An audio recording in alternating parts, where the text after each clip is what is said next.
प्यारे बच्चों, स्वागत है फिर से आप सभी का अपने चैनल के ऊपर। आज की इस वीडियो के अंदर है ना कक्षा छठी का जो आपका बुक है ना साइंस की, जिसको आप जिज्ञासा कहते हैं, सजीव जगत में विविधता, चैप्टर नंबर 2 को डिस्कस करने वाले हैं। चैप्टर नंबर 1 वैसे भी सिलेबस का पार्ट था नहीं आपका, चैप्टर नंबर 2 आपका सिलेबस का पार्ट होने वाला है, सजीव जगत में विविधता। चलिए बिना किसी देरी के उसको करना शुरू करते हैं, ठीक है। तो सबसे पहले आपको पढ़ना है परिचय और जैव विविधता, इंट्रोडक्शन एंड बायोडाइवर्सिटी। हमारे चारों ओर पौधे और जानवरों की एक विशाल विविधता पाई जाती है जिसे जैव विविधता कहा जाता है। हमारे चारों ओर मतलब कि हमारे हर तरफ है ना एक पौधे और जानवरों का एक मिक्सचर सा पाया जाता है, पौधे भी हैं जानवर भी हैं, ये सारे के सारे आपस में मिलकर रह रहे हैं, इसी को आप जैव विविधता कहते हैं। जैव विविधता के बाद आपको पढ़ना है पौधों और जानवरों की उन समानताओं और अंतरों के आधार पर समूह में विभाजित किया जाता है, इसे समूहीकरण कहते हैं। समूहीकरण क्या होता है? समूहीकरण वो प्रक्रिया हो गया जिसके अंदर है ना पौधों को और जानवरों को अलग अलग किया जाता है, उनके कुछ पर्टिकुलर फीचर, कुछ पर्टिकुलर विशेषताओं के आधार पर उसी को समूहीकरण किया कहा जाता है। फिर पौधों का वर्गीकरण, पौधों को अलग अलग कैसे किया जाता है? तो पौधों को अलग करने के लिए पौधों को उनकी ऊंचाई, तने के प्रकार और शाखाओं के पैटर्न के आधार पर 3 मुख्य समूहों में बांटा गया है। पौधों को उनकी ऊंचाई हो गया, उनके तने के प्रकार, शाखाओं के पैटर्न के आधार पर 3 मेन रूप में बांटा गया है। वो कौन कौन से होते हैं? सबसे पहले आता है आपके पास शाख, जिसको आप बोलते हैं हर। तो ये आकार में छोटे होते हैं और इनका तना कोमल और हरा होता है। ये जो है आकार में काफी छोटे होते हैं, इनका जो आकार में छोटे होते हैं, इनका तना जो होता है काफी कोमल और हरा होता है, जैसे कि टमाटर का पौधा। टमाटर का पौधा आपने देखा होगा जमीन से जुड़ा होता है, हरा होता है, हाथ से तोड़ेंगे टूट भी सकता है, इसको शाख बोला जाता है या फिर हर भी बोला जाता है। फिर आता है झाड़ी, जिसको आप शर्प्स कहते हैं। ये मध्यम ऊंचाई के होते हैं, इनका तना कठोर और भूरा होता है। ये थोड़े मीडियम हाइट के होते हैं, इनके जो तने वगैरह होते हैं वो कठोर और भूरे कलर के होते हैं, लेकिन बहुत मोटा नहीं होता, ये ज्यादा मोटे नहीं होते हैं। इनकी शाखाएं जमीन के पास से निकलती हैं, इनकी जो शाखाएं होती हैं वो जमीन के पास से ही निकलती हैं, जैसे कि गुलाब का पौधा वगैरह इसके अंदर आपका आ जाता है, ठीक है। आगे बढ़ते हैं, वृक्ष, ट्रीज के बारे में पढ़ना। ये बहुत ऊंचे होते हैं और इनका तना कठोर, मोटा, भूरा और लकड़ी जैसा होता है। वृक्ष किसको कहते हैं? उनको कहते हैं जो सबसे बड़े होते हैं और इनके तने भी भूरे होते हैं, लकड़ी के होते हैं, मजबूत होते हैं, और इनकी शाखाएं जो है ना तने से काफी ऊंचाई पे होती हैं। शाखाएं जो होती हैं तने से ऊपरी हिस्से से निकलती हैं, और जैसे कि आम का पेड़ हो गया, जितने भी पेड़ होते हैं बेसिकली उनको वृक्ष की कैटेगरी में रखा जाता है। 2 और मुख्य भाग होते हैं, उनको बोला जाता है आरोही लता और विसर्पी लता। इंग्लिश में इसको बोलते हैं क्लाइंबर और क्रीपर।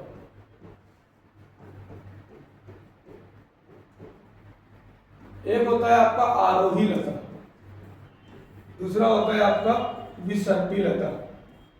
आरोही लता किसे बोलते हैं? आरोही लता वो होता है जो किसी चीज के सहारे आरोहित होते हुए ऊपर तक चले जाए।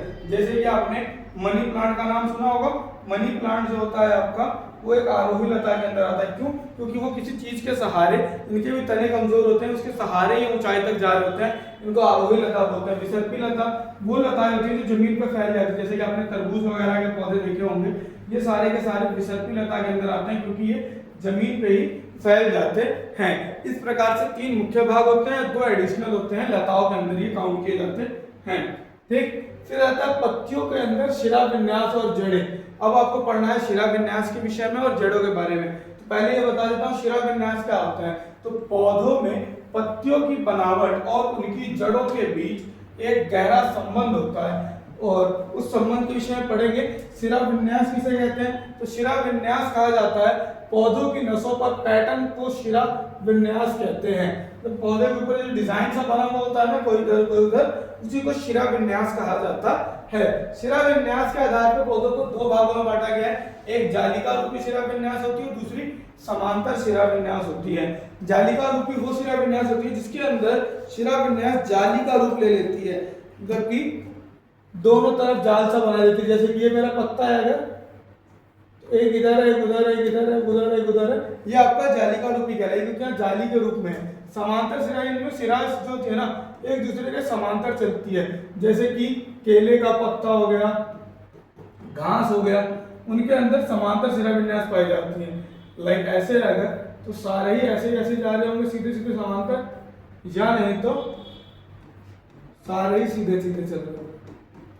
ठीक है, इनको बोला जाता है समांतर शिरा विन्यास।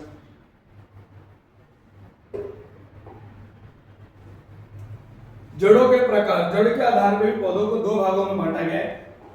जड़ों के आधार पर पौधे आपके दो प्रकार के होते हैं, एक होता है मूसला जड़, दूसरे को बोला जाता है रेशेदार जड़। इनमें एक मुख्य जड़ होती है और उससे छोटी पार्श्व जड़ें निकलती हैं, जिसके अंदर मुख्य रूप से छोटी जड़ होती है उसको बोला जाता है मूसला जड़। जैसे आपको बना के दे रखा है, मिट्टी है, एक मुख्य जड़ होगा, बाकी छोटी छोटी पत्तियां उत्तियां ऐसे जड़ों के भाग निकल रहे होते हैं, इसको मूसला जड़ बोला जाता है। आमतौर पर ये गाजर के पौधा हो गया, गाजर खुद एक जड़ है, मूली हो गया, इन सब में ये मूसला जड़ ही पाई जाती है।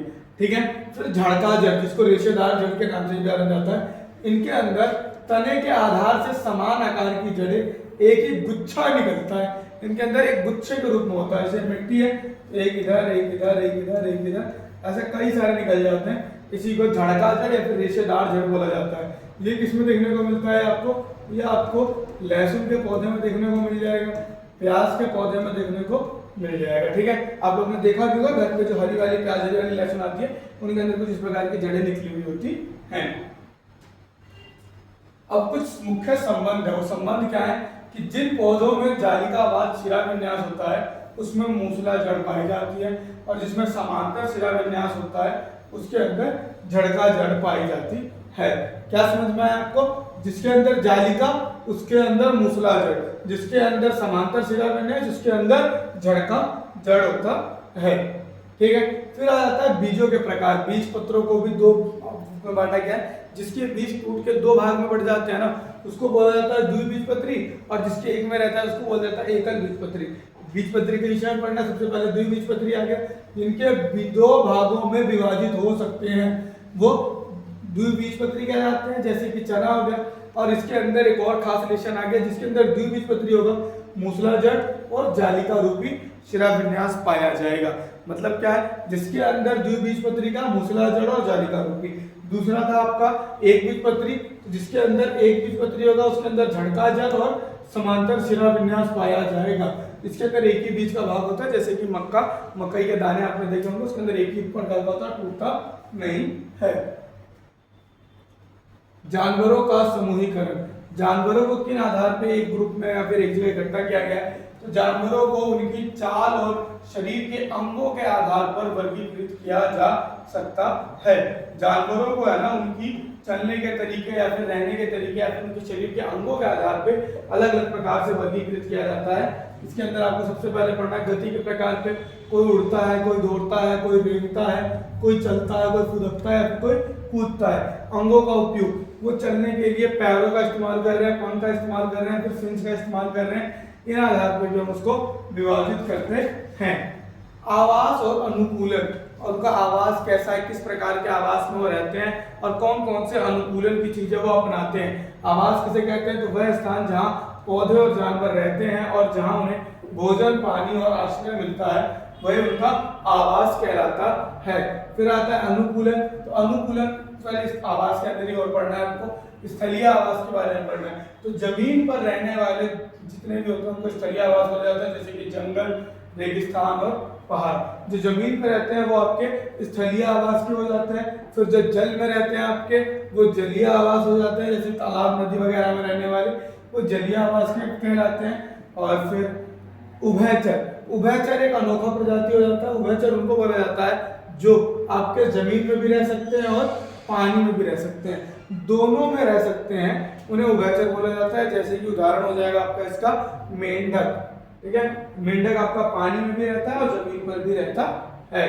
अनुकूलन, अनुकूलन क्या होता है? तो वो विशेष विशेषताएं जो आप अपने अंदर विकसित करते हैं, फिर आपके अंदर पाई जाती हैं, जिसकी वजह से आप उस विशेष आवास पे रह पा रहे हैं, उसी को अनुकूलन कहते हैं। विशेष विशेषताएं जो पौधे और जानवरों को किसी विशेष क्षेत्र में जीवित रहने में मदद करती है, उसी को अनुकूलन कहते हैं। उदाहरण के लिए रेगिस्तान ऊंचे ऊंट के लंबे पैर उसे रेत से दूर रखते हैं और वह बिना पानी के कई दिनों तक रह सकता है। ये ऊंट का कुछ अनुकूलन है, कुछ उसकी खास विशेषताएं हैं जिसकी वजह से वो रेगिस्तान जैसे आवास में रह पा रहा है।